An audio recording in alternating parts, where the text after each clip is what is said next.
The clock was ticking. As director of the Utah Public Health Laboratory, Robin Atkinson had exactly 13 calendar days to put together a brand new budget proposal. She had just finished a meeting with her boss where they'd been discussing an ongoing issue. You know, how do you get new technologies into the molecular testing section? And the challenge was always the same. How do you do that in an area that's federally funded? But this time, her boss had an idea. Robin, here's what I'm thinking. You know, I think it's time for you to go for state funds. And there's a building block that's available, and you've got all the justification. So maybe what you need to do on August 20th is tell the powers that be that giving money for molecular testing technology is a great use of taxpayer funds and will help to protect the public in Utah. And you know, on that day, the deputy director and the executive director of the health department are going to be meeting and listening to proposals. And then they'll be taking whatever proposals they think are worthy to the governor's office. So if you choose to do this, just keep in mind you only have 15 minutes to get your point across. The next day, Robin learned who she'd be going up against. Folks asking for money for maternal care, for child care, for obesity, for special needs kids. You know, those other issues are pretty easy to understand. But you know, our work is so complicated and so complex. I mean, how am I going to get them to understand it? I know what I'll do. I'll talk about the history of the lab, give them some context, and then maybe I'll talk about some of the nitty-gritties that go with it, like the sort of testing that we do and who we serve, and then I'll lobby for the money.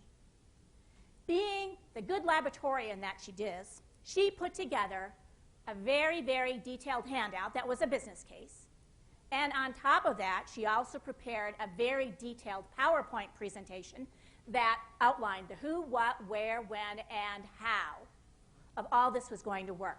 But what she also knew was, if you move people at their heart, that's a way to influence. So she thought to herself, well, maybe what I need to do is fabricate a story. I'll fabricate a story about a young girl who's like a year old, whose name is Bonnie. And in that story, I think what I'm going to do is I'm going to stress how Bonnie could have been treated sooner and not died if molecular testing had been available. You know, in her science mind, it all made great sense, right? How could you not be protecting the citizens of Utah if you were able to diagnose and treat patients sooner and give them what they needed? But just to make sure, the Friday before the Monday presentation, she sent her talk out to her boss and all of her colleagues, begging for feedback. Her boss was first to respond. Great job, Robin. I'm certain you'll do well. Jeff followed. Now, he's the head of development and process improvement. He's the guy who helped her to put together the business case handout. And Robin couldn't help but smile when she read his email. He said, "You rock. Go for it." But just to make certain she had everything polished perfectly, she told the presentation to her new husband over and over and over again all weekend long. Now, before you know it, it was Monday, August 20th. And it was a scorcher of a day in Utah. It had been 90 degrees Fahrenheit for more than a month. So Robin, over her boot cast, which hid her broken foot, put on a maroon-colored sheath dress, and because she knew the air conditioning would be on, she put on a little tiny black sweater and some earrings that she had gotten from Mexico. And then she went off to work. 90 minutes before Robin and her colleagues were to do their presentations, her boss decided they should do a run-through. And Robin got great feedback. "You're going to do so well. We're cheering for you." Before you knew it, it was 3 o'clock. And wouldn't you know it, Robin was sandwiched right between the request for special needs kids and the one on obesity. But when it was her time to speak, she stood up in front of the executive director, who was to her left, and the deputy director to her right. Now, the executive director, well, he was a guy in like his late 50s, you know, kind of portly, graying hair, big bushy gray eyebrows. And the other gentleman looked quite the opposite, even though he was of the same age. He was very tall, slender, athletic build, and mostly balding. Now, behind her, there were 12 people who were listening into the conversation to see how it went. And Robin did exactly as she had planned. She went through all the preliminary information to set the context, and then she started to tell them the story about Bonnie, the 1-year-old who had passed away from pertussis. And before you knew it, the conversation took an unexpected turn. Robin, if we're hearing you correctly, pertussis seems to be a very serious health problem. And if it's such a serious health problem, don't you think we should be looking at vaccination schedules? And I know you're here to get monies for new technologies, but maybe what we ought to be talking about is the cost of those pertussis kits. As Robin was listening to their words, she couldn't help thinking to herself, no. We're not here to talk about pertussis. We're here to talk about molecular testing technology. What's going on? Stop. 25 minutes into her 15-minute presentation, she finally got them back on track. When again, before you know it, they took off in a different direction, and they started to give her pointers on how to improve her presentation. By that time, Robin knew she had lost them. That day, she went home very deflated. And a couple days later, well, you know, she got that email that said, try again next year. We're not taking your request forward to the governor's office. Now, I met Robin after this situation had happened.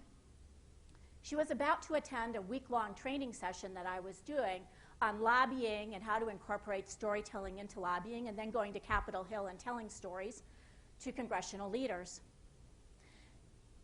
What Robin told me she knows all too well is, you know, when you take and you fabricate a what-if story to make a point about a problem and what you kind of need, and then you go and you tell it from someone else's point of view, well, it can backfire on you. And so what she wanted to learn that week was, how do you pick and polish the perfect story? Pick and polish the perfect story. Now, let's roll ahead to 2015. Robin had the opportunity again to go ask for state funding, and she had taken the time to pick and polish the perfect story. This year, she got $300,000 in programmatic surplus funds dedicated to buying the new technologies that she's wanted. Now, what about you? How many of you in this audience have needed or wanted to influence people just like Robin did on that fateful day 2 years ago? And how many of you have had the situation gone awry, where you haven't gotten what you wanted? How many of you have tried to relay to other people the importance of clinical laboratory testing, and it's fallen on deaf ears, and people won't listen to you? Well, maybe we need to do what Robin learned, and that is maybe we need to learn to pick and polish the perfect story. You see, the perfect story, in a nutshell, has 4 pieces to it. First of all, you need to know what key point you want to get across to your audience. Why is that key point important?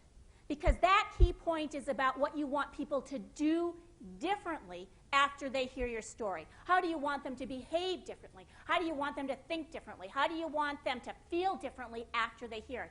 And attached to that, you're going to put a call to action. Because, you know, otherwise, without those 2 pieces, people just go, oh, that was a nice story. And they don't do anything different. Our job in bringing stories to people is to cause them to take action. Once you have that key point, then you go in search of a story that demonstrates it. Now, most people do it just in reverse. They go and they find the story, and then they hope that it makes the key point they want to make. It doesn't work that way. You have to go do your key point first, then go find the story that demonstrates that key point. Once you've got that story, you have another challenge, and this was Robin's challenge with Bonnie's story. You need to decide which perspective you're going to tell the story from. So we need to talk about a couple of things. First of all, how does the human brain work? When people say to you that the data that they heard went in one ear and out the other, they are actually correct. The brain has no capacity, other than through memorization, to remember data. None. None whatsoever. The brain craves sensory information. Visual, auditory, kinesthetic, taste, smell. And it loves it in the form of story. Because when it hears a story, it says, memory, memory, and it goes into our memory. And then when someone says a story prompt, like, tell me about a situation when, the brain goes, oops, I can recall that story immediately and tell it to you. Isn't that fascinating? The other piece is story is whole brain. Means it covers the conscious and the unconscious mind. That's critical. Because in covering the unconscious mind, that's where our decisions start to get formed. That's clear area. That's where we can get programmed. And story, that key point and call to action, can move people at a level they don't even understand. So when people say, I feel compelled to do something, and I don't know why, you've touched the unconscious mind. As soon as you pair data with that story, you negate that effect. And you shut down that unconscious mind, you turn people to logic, and they move to what? Debate. And my question to you is that the response you want? And I dare say it probably isn't if you're trying to influence someone, because you just want them to take the action that you know is important to take in a given situation. So what does that mean to the power of story? Stories touch us in 4 ways. First of all, they touch us physically. We now have research to show, if you can imagine, that the very parts of my brain that lit up as I told you the story about Robin are the very parts of your brain that light up simultaneous. The third piece is, and this is where people think story stops, is the heart. And Robin was right about this piece. The best stories are those that take us through a variety of different emotions, highs and lows, and from laughter to tears. However, I believe in today's world that's not sufficient. The media hits us all the time with those sorts of messages, and I believe we've become pain tolerant. So it's not enough. It's necessary, but it's not sufficient. I really believe that the stories that deserve to be retold and the stories that will on their own get legs and be told all over are those that touch the human spirit.